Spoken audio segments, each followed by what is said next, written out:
Ganda neto. Multifunction watt meter. Ayos.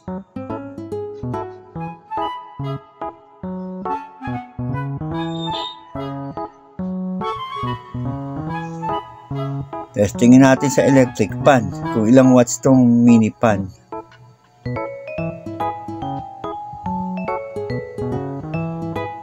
Mahina lang pala to, nasa 10 watts lang yung clip pan.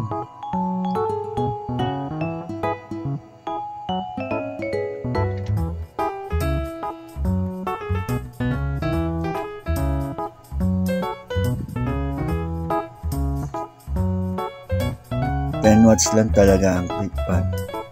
Testingin natin ulit.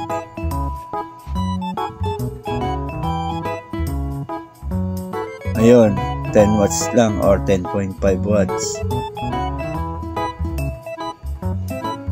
Ngayon, subukan naman natin itong soldering iron. 80 watts to eh. Tingnan natin.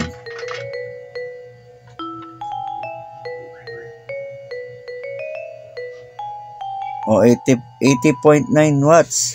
So accurate naman. Ayos, maganda. So ano pa ginagawa niya? Baka interesado kayo maglagay nito sa bahay, lalo sa mga mahilig mag solar. Ito nga pala yung ginagamit ng mahilig mag DIY. Multifunction watt meter.